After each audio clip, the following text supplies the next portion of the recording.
Maisha yangu yameharibika. Nenda kuozea jela. Sikutegemea kama siku moja ningevalishwa hii. Msala. Wait, ilikuwa hivi. Nilimsukuma, akapiga kichwa. Nikaenda kumzika polini mbali. Kumbe nilionekana. Alafu nilisi kama nimeona kitu. Ila, sijaona kitu. Nikaondoka zangu, nikarudi nyumbani. Nimefika nyumbani natumia message, unajua ulichokifanya. Kesho yake nikaenda kuonana na Loniona, nikampa hela, nikamwambia, sasa naomba usiseme, si unaona nimekupa hela.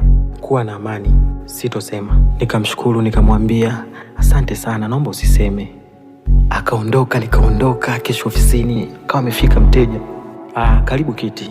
Akasema asante, haina haja ya kukaa. Nikamwambia kwa nini? Akasema anaitwa Damwakis, ni askari mpelelezi kutoka kituo cha kati. Nikajiuliza, askari mpelelezi anatafuta nini hapa? Akauliza, juzi usiku ulikuwa wapi? Nikajibu, juzi usiku nilikuwa nyumbani, kwani kuna nini? Eti, basi naomba twende eneo la tukio. Eneo la tukio wapi? Hapo hapo akamwita afande mwenzake, inamaanisha tayari wamekuja wengi. Huu ni msala, hii ni kesi, nafanya nini?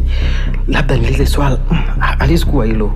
Akaniambia, wewe twende, utaenda kujua huko. Nikasimama kwa uoga, sijaacha kuuliza kwani kuna nini, labda nitafute lawyer. Afande ni mkali, hataki kungoja, na ananiambia wewe twende utaona. Nikatolewa nje, nikapigwa pingu kwa mara ya kwanza.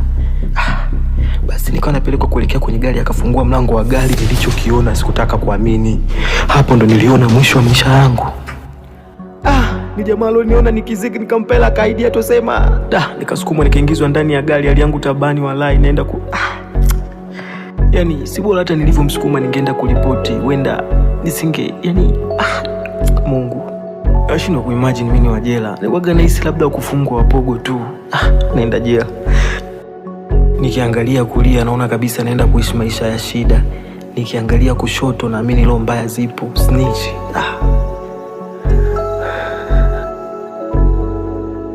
Gari litembea muda inaelekea kule nilikozika. Hatimaye tukafika. Jamaa akasema, simama hapa. Tukawa tumeshuka kwenye gari.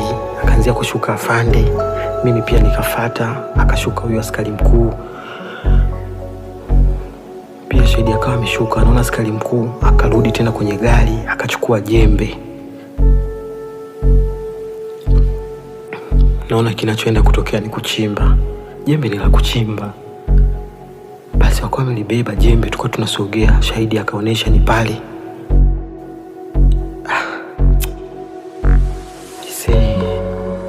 Askari akasema, afande,